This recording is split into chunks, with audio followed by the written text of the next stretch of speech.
लेकिन परिवार के लिए दर्द और पछतावा। रूमिया इन बातों को सुनकर टूट जाती है। जेलोस तुरंत अपनी तलवार निकालता है ताकि रूमिया को शांत कर सके। दूसरी ओर ग्लेन को पता है कि कुछ बहुत गलत है। वह महारानी के चेहरे की ओर देखता है और उनके गहनों की प्रशंसा करता है। फिर वह कुछ कोड भाषा में बात करता है ताकि अपनी शंकाओं की पुष्टि कर सके। फिर वह रानी की ओर दौड़ता है और जेलोस द्वारा मार खाता है। यह व्याकुलता रानी को अपनी गर्दन से हार उतारने और श्राप तोड़ने के लिए पर्याप्त समय देती है। जेलोस आश्चर्यचकित है कि शाप सक्रिय नहीं हुआ। किंवदंती के अनुसार शाप खुद ही सक्रिय होकर पहनने वाले की हत्या कर देता है अगर वह उसे जबरदस्ती उतारती है। ग्लेन उसे अपना कार्ड दी फुल अरकाना दिखाता है जो एक निश्चित सीमा के भीतर सभी जादू को नष्ट कर देता है। अब जब रानी बच गई है, जेलोस को गिरफ्तार कर लिया जाता है और पृथक्करण अवरोध हटा दिया जाता है। शहर के एक अन्य हिस्से में अल्बर्ट एंड रियल रानी की दासी एलेनोर को घेरते हैं ताकि उससे पूछताछ कर सकें। हालांकि अपराधी केवल उन्हें बताता है कि वे आकाशिक रिकॉर्ड्स के लिए राजकुमारी के पीछे हैं, इससे पहले कि वह अचानक गायब हो जाता है। उस शाम ग्लेन एल्बर्ट और रियल को उनकी मदद के लिए धन्यवाद देते हैं और उन्हें अलविदा कहते हैं। रानी भी अपनी बेटी से थोड़ी बातचीत के बाद चली जाती है। सेलिका उन्हें ग्लेन पर भरोसा करने के लिए कहती है कि वह उनकी बेटी की देखभाल करेंगे। इस बीच रूमिया अपने गुरु को उसके सच्चे भावनाओं को खोजने में मदद करने के लिए धन्यवाद देती है। ग्लेन उसे बताता है कि उसे 3 साल पहले रानी से किए गए वादे को पूरा करना है। बाद में दोनों एक रेस्टोरेंट में जाते हैं और पाते हैं कि उनके सभी छात्र पहले से ही ब्रांडी से भरे केक खाने से पूरी तरह नशे में हैं। ग्लेन को पता चलता है कि वह इनाम और हेले से जीती हुई शर्त का उपयोग अपने सभी छात्रों के बिल चुकाने में करेगा। बेचारा ग्लेन। कल्पना करो कि एक ही दिन में अमीर और कंगाल हो जाना। सूरज उगने के कुछ घंटे पहले ग्लेन और सिस्टीने संदिग्ध ध्वनियां करते हुए दिखाई देते हैं। वास्तव में एनीमे में संदिग्ध ध्वनियों का क्या है? धन्यवाद। सौभाग्य से जोड़ी के लिए अधिक स्क्रीन समय की अनुमति है और हमें पता चलता है कि ग्लेन सिस्टीन को सैन्य स्तर की हाथ से लड़ाई का अभ्यास करा रहा है। उनके प्रशिक्षण के बाद सिस्टीन थकी हुई महसूस करती है और ग्लेन से पूछती है कि उन्होंने उसे इतनी कठिन लड़ाई की शैली सीखने की परेशानी क्यों दी। ग्लेन उसे बताते हैं कि अगर वह कभी भी मिलिट्री ग्रेड जादू सीखना चाहती है तो उसे अपने शारीरिक कौशल में मजबूत होना होगा। सिस्टीन उनकी बात समझती है और धन्यवाद कहती है। फिर स्कूल के लिए बदलने के लिए घर की ओर लौट जाती है। तो कुछ घंटे बाद सिस्टीन और रूमिया ग्लेन से मिलते हैं जो उदास दिख रहे हैं। वे उससे पूछते हैं कि मामला क्या है और ग्लेन उन्हें बताते हैं कि उन्हें यह बात नापसंद है कि वह हमेशा उन्हीं सड़कों पर चलते हैं। बस फिर रियल पीछे से ग्लेन पर हमला करती है। ग्लेन उसकी तलवार हमले को रोकता है और पता करता है कि रियल वही है जिसे इंपीरियल सरकार ने रूमिया की सुरक्षा के लिए एक छात्र के रूप में तैनात किया है। ग्लेन रियल और उसकी जिद्दी प्रकृति को जानता है, इसलिए वह उसे समझाने की कोशिश करता है। रियल को कभी-कभी अपने मिशन से भटकने के लिए जाना जाता है, इसलिए ग्लेन को सुनिश्चित करना पड़ा कि उसने अपना हिस्सा सही से किया हो। अगले दृश्य में ग्लेन प्यारी रियल को क्लास से मिलाते हैं। वह खुद को एक अजीब तरीके से प्रस्तुत करती है जब तक कि लिन उनसे उनके परिवार के बारे में नहीं पूछती। ग्लेन तेजी से बीच में बोलते हैं और लिन को बताते हैं कि रैल का कोई परिवार नहीं था। कोई और रैल से उसके ग्लेन के साथ संबंध के बारे में पूछता है और वह कहती है कि वह केवल ग्लेन के लिए ही है। इस रहस्योद्घाटन से लड़कों के चेहरे पर निराशा छा जाती है क्योंकि वे पहले से ही आगे बढ़ने की योजना बना रहे थे। सभी आवश्यक परिचयों के बाद ग्लेन अपनी कक्षा को शॉक बोल्ट प्रशिक्षण के लिए यार्ड में ले जाते हैं। सिस्टीन सबसे पहले करती है और उसे आसानी से पास कर लेती है। अब राल्फ की बारी है और वह पूरी तरह से फेल हो जाती है। ग्वेन उसे कुछ सलाह देने के लिए पास आता है। रियल उससे पूछती है कि क्या उसे शॉक बोल्ट स्पेल का उपयोग करना होगा, लेकिन ग्वेन कहता है कि वह कोई भी स्पेल उपयोग कर सकती है जब तक वह प्रभावी हो। राल्फ मुस्कुराती है और एक बड़ा तलवार बुलाने के लिए एक समनिंग स्पेल का उपयोग करती है। फिर वह तलवार को पुतले की ओर फेंक देती है और उसे चीर देती है। छात्र तुरंत समझ जाते हैं रेल खतरनाक है। व्यावहारिक सत्र के बाद से हर कोई रेल से दूरी बनाए रखना शुरू कर देता है। लंच ब्रेक के दौरान सिस्टीन और रूमिया दोनों रेल को उनके साथ खाने के लिए आमंत्रित करती हैं।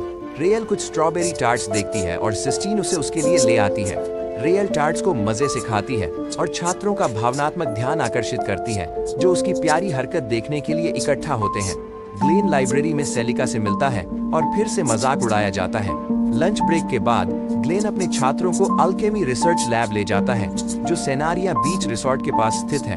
लड़के इस तरह के फील्ड ट्रिप पर जाने के लिए उदास हैं, लेकिन ग्लेन उन्हें बताता है कि चिंता मत करो, जब वे समुद्र तट पर पहुंचेंगे तो सुंदर लड़कियों को उनके ट्रंकों में देखकर उनकी आंखें दावत करेंगी। वहां पहुंचने पर ग्लेन को अल्बर्ट एक कलाकृति व्यापारी के रूप में वेश बदलकर मिलता है। वह उससे पूछता है कि वह वहां क्या कर रहा है और अल्बर्ट उसे बताता है कि वह रूमिया पर नजर रखने के लिए वहां है। वह ग्लेन से कहता है कि वह रेल से बेहद सावधान रहे, स्पष्ट कारणों के लिए। बाद में ग्लेन और उसकी कक्षा प्रयोगशाला जाने के लिए एक जहाज पर चढ़ती है। वहां पहुंचने पर वे सभी जहाज से उतरकर अपने स्विमसूट पहनते हैं। लड़कों को सुंदर महिलाओं को उनके स्केल्जी कपड़ों में देखने का मौका मिलता है। ग्लेन उन्हें लड़कियों के साथ खेलने के लिए प्रोत्साहित करता है। लड़के इससे ज्यादा खुश नहीं हो सकते। जल्द ही लड़कियां और लड़कों को बीच वॉलीबॉल प्रतियोगिता के लिए चुनौती देती हैं। ग्लेन लड़कों के साथ शामिल हो जाता है और वे सभी मिलकर घंटों बीच वॉलीबॉल खेलते हैं। रात होने पर ग्लेन लड़कों को लड़कियों के कमरों में घुसने की योजना बनाते हुए पकड़ता है। वह उन्हें ऐसा नापाक काम करने से रोकने की कोशिश करता है, लेकिन लड़के इसे अंजाम देने के लिए दृढ़ संकल्प हैं। लड़के अपनी बालकनी पर वापस लड़ाई करते हैं। लड़कियां देखती हैं कि कैसे बेवकूफ लड़के उनके लिए आपस में लड़ते हैं। आइजैक, जैसा कि उम्मीद थी, ग्लेन अपने सभी पुरुष छात्रों को चौंका देता है और उन्हें घास काटने के लिए छोड़ देता है। अपनी जीत के बाद ग्लेन आराम करने के लिए बीच पर जाता है। वह देखता है कि लड़कियां सिस्टीन, रूमिया और रियल पानी में खेल रही हैं। ग्लेन रियल की मुस्कान देखकर बहुत खुश होता है और सोचता है कि ऑल्बर्ट ने उसे पहले रियल से सावधान रहने के लिए क्यों कहा था। वह थोड़ी देर सो जाता है और बहुत रात को जागता है। रियल उसे होटल आते हुए सुन लेती है और रास्ते में उससे मिल जाती है। वह ग्लेन से पूछती है कि उसने सबसे पहले इंपीरियल मैजिक कॉर्प्स क्यों छोड़ा। ग्लेन उससे कहते हैं कि कभी-कभी उन्हें इंपीरियल मैजिक कॉर्प्स छोड़ने के लिए अपराध बोध होता है। रियल उनसे कहती है कि वह अब नहीं जानती कि उसे किसके लिए या किस वजह से जीवित रहना है। ग्लेन हमेशा वह व्यक्ति रहे हैं जिसके लिए वह जीती है। ग्लेन उसे बीच में ही रोककर कहता है कि वह शांत हो जाए और अपना खुद का रास्ता और खुशियां खोजे। यह विचार रेले के लिए बहुत नया लगता है, इसलिए वह गुस्से में आ जाती है और सिस्टीन और रूमिया पर ग्लेन को उससे छीनने का आरोप लगाती है। उसे शांत करने के सभी प्रयास विफल हो जाते हैं जब क्रेल भाग जाती है। एलेनोर दिव्य ज्ञान के शोधकर्ताओं के एक अन्य सदस्य से मिलती है ताकि वे उनकी योजना बी के तहत रूमिया को पकड़ने की तैयारी कर सकें। अपने द्वीप के दूसरे दिन ग्लेन अपने छात्रों को घने जंगल के माध्यम से सफेद अल्केमी अनुसंधान प्रयोगशाला तक ले जाते हैं, जो जंगल में बहुत गहराई में स्थित है। वहां जाते समय सिस्टीन और रूमिया ने रियल को उदास और गुस्से में देखा। वे उससे पूछते हैं कि क्या बात है, लेकिन रियल उन्हें धक्का देकर भाग जाती है। शीन और रूमिया सोचते हैं कि रियल के साथ क्या गलत हो सकता है और ग्लेन उन्हें बताते हैं कि रियल पिछली रात उन्होंने जो कहा था उससे नाराज हैं। ग्लेन और उनकी कक्षा अंत में रियल को खुद के लिए छोड़ देते हैं और अपनी यात्रा जारी रखते हैं जब तक कि वे व्हाइट अल्केमी रिसर्च लैब तक नहीं पहुंच जाते। वहां वे लैब के निदेशक बर्ग्स ब्लाइमोन से मिलते हैं, जो उन्हें पूरी लैब का दौरा कराते हैं। क्रिस्टीन और रूमिया सोचते हैं रायल की हालत चेक करें, जो बस एक कोने में बैठी है, लेकिन वे यह फैसला करते हैं कि फिलहाल उसे अकेला छोड़ देना बेहतर है। बर्ग छात्रों को वहां किए जाने वाले शोध दिखाते हैं तो कीमियागार विभिन्न पौधों और जानवरों के डीएनए को मिलाते और मिला जुलाते हैं ताकि काइमेरा बनाई जा सके। काइमेरा नई प्रजातियां होती हैं जो 2 अलग-अलग डीएनए को मिलाकर बनाई जाती हैं। सिस्टिन और रूमिया मृत मनुष्य को पुनर्जीवित करने के बारे में बात करते हैं और सोचते हैं कि क्या कीमियागार ऐसा कुछ कर सकते हैं। बर्ग्स उनकी बातचीत में हस्तक्षेप करते हैं और उन्हें बताते हैं कि पहले ऐसे एक अवधारणा पर शोध हो चुका है, प्रकल्प जिसका नाम प्रोजेक्ट रिवाइव लाइफ है, को बनाने के लिए जादू का उपयोग किया गया है। 3 महत्वपूर्ण तत्व विभिन्न लोगों से लेने और उन तत्वों का उपयोग करके मरे हुए व्यक्ति की प्रतिलिपि बनाना। दूसरे शब्दों में, वे एक क्लोन बना रहे होंगे। लड़कियां बहुत हैरान होती हैं, लेकिन ग्लेन उन्हें बताता है कि यह प्रोजेक्ट बहुत पहले बंद कर दिया गया था क्योंकि कुछ लोगों को पुनर्जीवित करने के लिए बहुत सारे लोगों को मरना पड़ा था। बर्ग्स ने उन्हें बताया कि दिव्य ज्ञान के शोधकर्ता ऐसे अनुसंधान की तलाश में हो सकते हैं, लेकिन वे इसे प्राप्त नहीं कर पाएंगे। सिस्टीन और रूमिया कुछ और सवाल पूछती हैं और उनकी यात्रा समाप्त हो जाती है। वो उस शाम सिस्टाइन रायल को उनके साथ भोजन के लिए आमंत्रित करती है, लेकिन वह मना कर देती है। ग्लेन भी आकर माफी मांगता है, लेकिन रायल उन्हें छोड़कर समुद्र तट की ओर भाग जाती है। मैं वहां पहुंच रही हूँ, रायल आंसू बहाती है और सोचती है कि वह ऐसी क्यों है। इस बीच ग्लेन रूमिया और सिस्टीन को इकट्ठा करते हैं ताकि उन्हें बता सकें कि वे रियल को माफ कर दें, क्योंकि वह दिल से अभी भी एक बच्ची है। सिस्टीन और रूमिया उसे आश्वासन देते हैं कि वे समझते हैं और उसके प्रति धैर्य नहीं खोएंगे। ग्लेन उन्हें समझने के लिए धन्यवाद देता है और रियल को खोजने के लिए सीधे शहर की ओर जाता है। इसी दौरान रियल को एक अजीब व्यक्ति से मुलाकात होती है।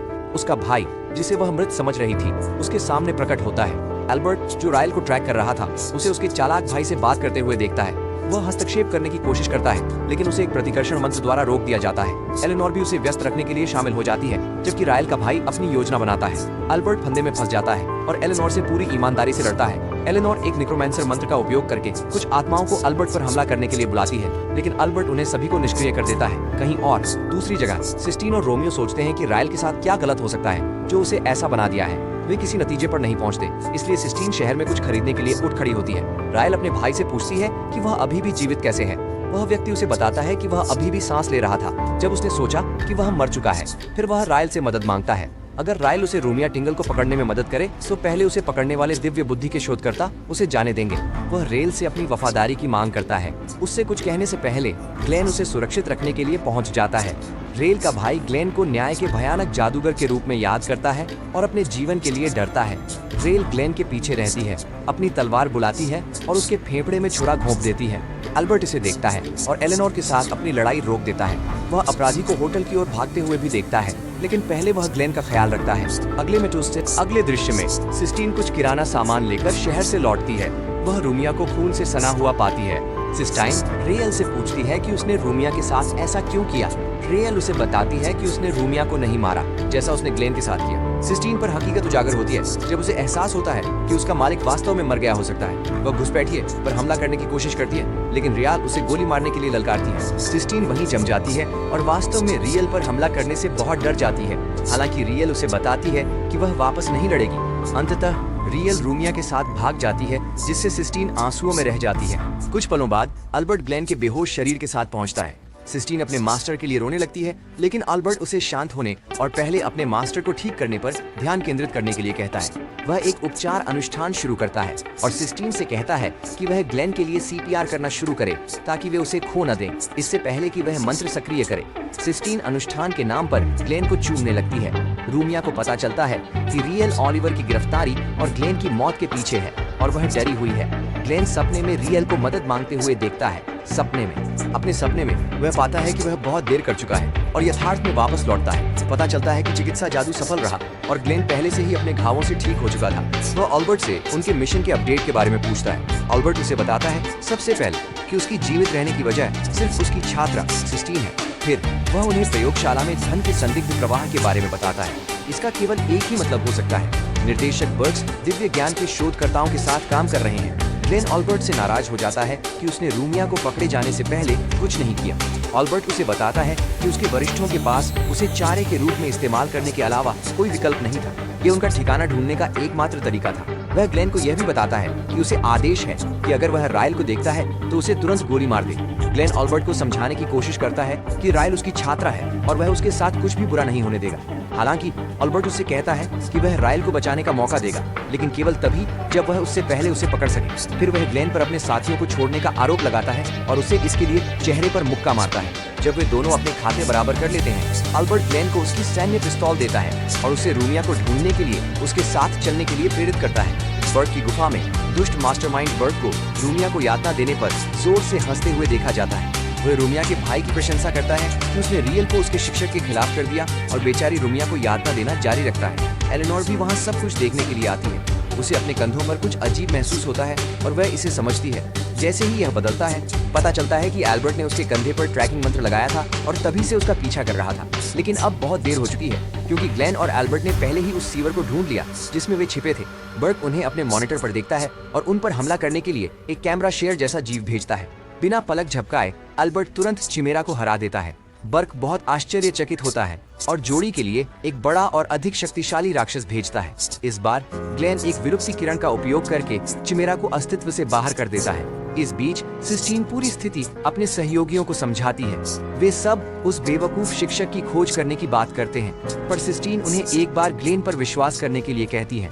गोल्डी भी सिस्टीन का समर्थन करता है और अपने सहपाठियों से कहता है कि उन्हें अपने शिक्षक पर भरोसा करना होगा। अपनी सभी चिमेराओं को एक एक कर गिरते हुए देखने के बाद बर्ग खुद से मामले को संभालने का निर्णय लेते हैं। वह रास्ते में ग्लेन और अल्बर्ट का बहिष्कार करता है और खुद एक बड़े चिमेरा में बदल जाता है। अल्बर्ट उसे रोकते हैं और ग्लेन को रूमिया तक पहुंचने का मौका देते हैं। बर्ग की प्रयोगशाला में पहुंचकर ग्लेन का सामना रायल और उसके बेसिर पैर के भाई से होता है। रेले, जिसकी वफादारी अभी भी उसके भाई के साथ है, अपनी बड़ी तलवार बुलाती है और ग्लेन पर हमला करती है। ग्लेन उसे बताने की कोशिश करता है कि वह उसका भाई नहीं है। जाहिर है उसका असली भाई सालों पहले मर चुका था। रेले नहीं सुन रही थी और ग्लेन यह जानता था, इसलिए वह उसकी स्थिति को समझने की उम्मीद में उससे लड़ता है। रायल बिना किसी रोक टोक के ग्लेन पर हमला करती है और ग्लेन उसे अपनी पिस्तौल से पीछे धकेलता है। जैसे जैसे वे लड़ाई करते रहते हैं, ग्लेन रायल को उसके भाई का नाम लेने की चुनौती देता है। उसके नकली भाई को पहले से पता है कि क्या होने वाला है, इसलिए वह उसे वास्तविकता में वापस लाने की कोशिश करता है। हालांकि रियल पहले से ही बहुत दूर चली गई थी, क्योंकि वह अपने भाई का नाम याद करने की बेताबी करती है। ग्लेन इसका फायदा उठाकर उसे गुरुत्वाकर्षण मंत्र के साथ जमीन पर गिरा देता है। अब जब रियल अस्थिर हो गई है, ग्लेन रूमिया को उसकी जंजीरों से मुक्त करता है और रियल के नकली भाई का सामना करता है। जैसे ही वह जमीन पर पड़ी होती है, रियल अपनी उत्पत्ति याद करती है। वर्तमान में जिस लड़की को हम सभी रेला के रूप में जानते हैं, वह सिर्फ एक लड़की एल लूसिया की क्लोन है। रेला, जिसका पूरा नाम रिवाइव लाइफ है, को उसके नकली भाई और एल लूसिया के भाई द्वारा बनाया गया था। जब इंपीरियल हाउस को प्रोजेक्ट रिवाइव लाइफ की सफलता के लिए किए जा रहे अत्याचारों का पता चला, तो उन्होंने इसे बंद करने का फैसला किया। इलूशिया और उसके भाई ने इसका समर्थन किया, लेकिन नकली भाई नहीं चाहता था, इसलिए उसने इलूशिया और उसके भाई को मार डाला और फिर रायल को दुनिया में छोड़ दिया। इस खुलासे से रायल को एहसास होता है कि वह गलत लोगों के लिए काम कर रही थी।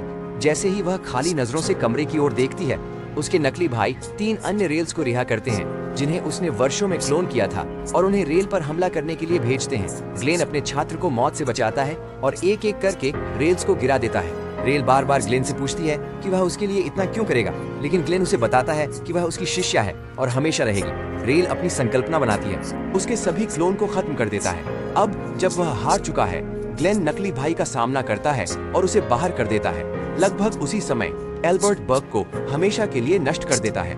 अगले दिन रेल ग्लेन और एल्बर्ट के साथ द्वीप पर लौटती है। थोड़ी देर बाद ग्लेन और एल्बर्ट समुद्र तट पर छात्रों के बीच वॉलीबॉल मैच देखते हैं। एलनोर, अपराधी, अपने उच्च अधिकारियों को अच्छी खबर देती है। अंततः उन्होंने प्रोजेक्ट रिवाइव लाइफ के लिए पूरा शोध हासिल कर लिया। ग्लेन और एल्बर्ट समुद्र तट पर छात्रों को वॉलीबॉल खेलते हुए देख रहे हैं। जब वे खेल रहे होते हैं, एल्बर्ट सिस्टीन को देखता है और ग्लेन से कहता है कि सिस्टीन की कुछ समानता सारा सिल्वर से है। अब ये सारा सिल्वर कौन है, मुझे नहीं पता। मुझे लगता है कि हम जल्दी ही पता करेंगे। अगले दृश्य में सबसे परेशान करने वाली अपराधी एलिनोर दिखाई देती है। इस बार वह अपने संगठन के ग्रैंड मास्टर से मिलती है, जो उससे प्रोजेक्ट रिवाइव लाइफ और प्रिंसेस अर्मेनिया की पकड़ के बारे में पूछता है। एलेनोर उसे शोधकर्ताओं की रूमिया को पकड़ने की योजना के बारे में बताती है और ग्रैंड मास्टर उसे आगे बढ़ने की अनुमति देता है। कई मील दूर रेल सिस्टीन के माता पिता के साथ अपना पहला डिनर करती है। जब से उसे बचाया गया है, वह फीबल परिवार के साथ रहती है। क्रिस्टीन के माता पिता उसके परिवार में नए सदस्य को देखकर खुश हैं।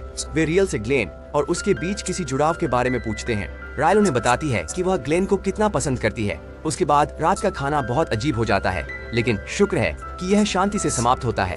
रात के खाने के बाद रियल सिस्टीन और रूमिया के साथ बालकनी पर जाती है और पिछले कुछ हफ्तों में अपनी हरकतों के लिए माफी मांगती है। सिस्टीन और रूमिया उसे बताती हैं कि अब सब ठीक है, वे सभी सुरक्षित हैं। अगले दिन सिस्टीन लाइब्रेरी में सेलिका से मिलती है। सेलिका को सिस्टीन के जादूगर बनने के सपने के बारे में पता चलता है और वह उसे पूरा करने तक कोशिश करते रहने के लिए प्रोत्साहित करती है। सिस्टीन उसका धन्यवाद करती है और अपनी राह लेती है। सेलिका कुछ प्रकट न किए गए को खोजने के लिए पुस्तकालय की भूमिगत भूल भुलैया की ओर सीधे जाती है। इस बीच ग्लेन लाइब्रेरी में अपनी पसंदीदा छात्रा सिस्टीन को कुछ पढ़ते हुए पाते हैं। वह उसके पास आते हैं और उसे उस समय मुंह से मुंह देकर पुनर्जीवित करने के लिए धन्यवाद करते हैं जब वह मरने वाला था। सिस्टीन की आंखें तुरंत शर्म से लाल हो जाती हैं। तभी रूमिया और रियल वहां पहुंचती हैं और अपनी बहन का चेहरा पूरा लाल देखती हैं। रियल बहुत गुस्सा हो जाता है और ग्लेन को लाइब्रेरी से बाहर फेंक देता है। ग्लेन एक आती हुई गाड़ी के रास्ते में गिर जाता है। यात्री एक वायु जादू का मंत्र प्रयोग करके ग्लेन को रास्ते से हटा देता है। वह अपनी गाड़ी रोकता है और बाहर निकलकर अपनी पुरानी दोस्त और प्रेम सिस्टीने से मिलने जाता है। आपने सही सुना, पता चला कि लेओस क्लाइटोस, जो गाड़ी में यात्री था, सिस्टीन का बचपन का मित्र है और उसे अल्जानो अकादमी में एक अतिथि व्याख्याता के रूप में आमंत्रित किया गया है। जब वे छोटे थे तो लेओस और सिस्टीन ने भविष्य में शादी करने का वादा किया था। पता चला कि हमारे सुनहरे लड़के ने अपने वादे को निभाया। वह सिस्टीन के पास जाता है और उसे बताता है कि वह उससे शादी करने के लिए तैयार है।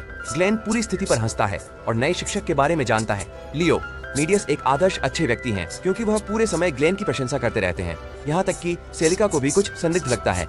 एक अतिथि व्याख्याता को केवल एक शिक्षक को बदलने के लिए स्कूल में क्यों स्थानांतरित किया जाएगा, जिनकी चिकित्सा छुट्टी बड़ी हुई है। खैर, वैसे भी लियोस तुरंत काम में लग जाते हैं और छात्रों को एक बहुत ही शानदार, बहुत ही उन्नत व्याख्यान देते हैं। जब घंटी बजती है तो वह व्याख्यान समाप्त करता है। ग्लेन इस तरह के निम्न स्तर के छात्रों को सामग्री बल सिद्धांत पढ़ाने में बहुत सहज नहीं है। इस सिद्धांत को समझने वाला एक छात्र दुनिया के लिए बहुत बुरा साबित हो सकता है। रोया उसे चिंतन करते हुए पाती है और उसे बताती है कि वह उसके दृष्टिकोण को समझती है। ग्लेन इसे फिर से मजाक में बदल देता है और अपनी सफेद बिल्ली यानी सिस्टीन को इतना अद्भुत पति होने के लिए बधाई देता है। तभी लियोस आता है और सिस्टीन से यार्ड में अकेले मिलने के लिए कहता है। वहाँ लियोस कुछ छोटी छोटी बातें करता है और सिस्टीन को प्रस्ताव देता है। रूमिया, रील और ग्लेन, जो उनकी बातचीत पर कान लगाए हुए हैं, आश्चर्यचकित होते हैं जब सिस्टीन प्रस्ताव को ठुकरा देती है। लियोस उससे पूछता है क्यों, और सिस्टीन झूठ बोलती है कि वह अभी भी अपने दादा के उस सपने को पूरा करना चाहती है जिसमें आसमान में एक कठिन उच्चारण महल के रहस्यों को सुलझाना है। लियोस इसे बेकार का सपना मानता है और फिर से पूछता है। ग्लेन अपने छात्र के सपने को बेकार नहीं मान सकता, तो वह अपनी छुपने की जगह से बाहर निकलता है और लियोस को पीछे हटने के लिए कहता है। लियोस जवाब देते हैं, उसे उनकी व्यक्तिगत मामलों में दखल न देने के लिए कहते हैं। ये ग्लेन का मामला नहीं है। सिस्टीन बीच में बोलती है और झूठ कहती है कि वह और ग्लेन प्रेमी हैं, जो समय की शुरुआत से विवाह के लिए बाध्य हैं। ग्लेन भी साथ देता है और उस हारे हुए, माफ करना, लियोस को भगा देता है। लियोस पीछे नहीं हटता, इसलिए ग्लेन उसे जादू की एक द्वंद्व युद्ध के लिए चुनौती देता है। विजेता को लड़की मिलती है और बस यही है दोस्तों, दुनिया के दो सबसे बड़े प्रतिद्वंद्वी एक 16 वर्षीय लड़की के लिए लड़ते हैं। अपनी अगली कक्षा में ग्लेन अपने छात्रों से कहता है कि वह उन्हें कुछ काफी उन्नत चीजें सिखाने वाला है ताकि वह मेहमान शिक्षक के साथ अपनी द्वंद्व जीते और सिस्टीन के अमीर परिवार में शादी कर सके।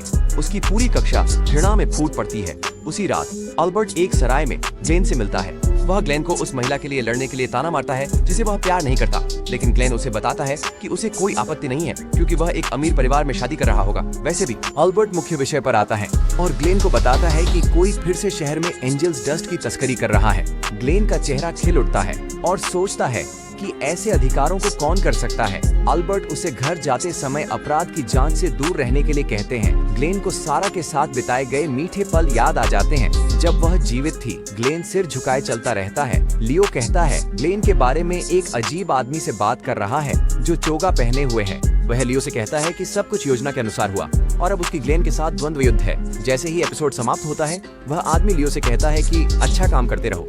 पता चलता है कि लियो में वास्तव में आंखों के सामने से अधिक कुछ है। एक ताजगी भरी सोमवार की सुबह आयशा, सोचिए, लियोस की कक्षा 4 ग्लेन की कक्षा 2 का सामना करती है, जिसमें हेली और कुछ अन्य शिक्षक मुकाबले के रेफरी हैं। इस रणनीतिक खेल के नियम यह हैं कि दोनों शिक्षक सैन्य कमांडरों की तरह काम करें और अपनी टुकड़ियों या छात्रों को प्रतिद्वंद्वी टीम पर संगठित हमले करने के लिए निर्देशित करें। जिस टीम के सभी सदस्य बाहर हो जाते हैं, वह मैचअप हार जाती है और अगर किसी भी कमांडर को लड़ाई के दौरान गिरा दिया जाता है तो दूसरी टीम जीत जाती है। निर्देश देने के बाद क्लास 2 सिस्टीन की ओर मुड़ती है।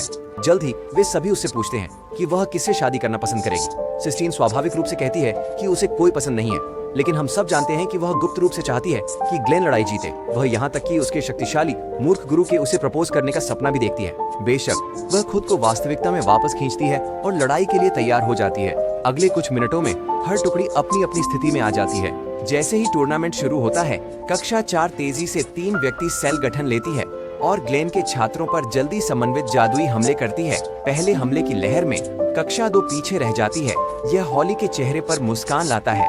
हालांकि यह आश्चर्यजनक नहीं है क्योंकि वह ग्लेन से नफरत करता है।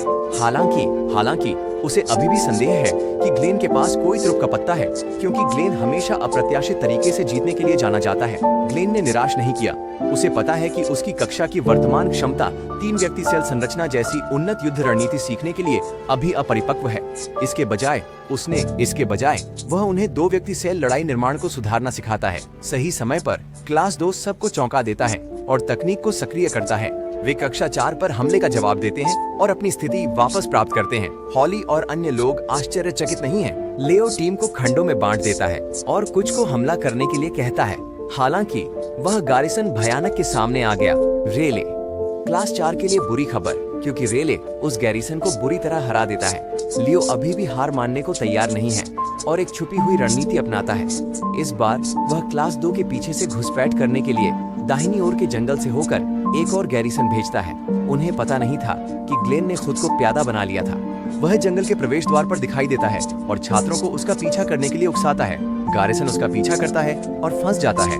ग्लेन रेडियो उपकरण लेता है और लियो को बताता है कि उसके लोग पकड़ लिए गए हैं। सिस्टीन और अन्य लोग भी अपना हिस्सा निभाते हैं।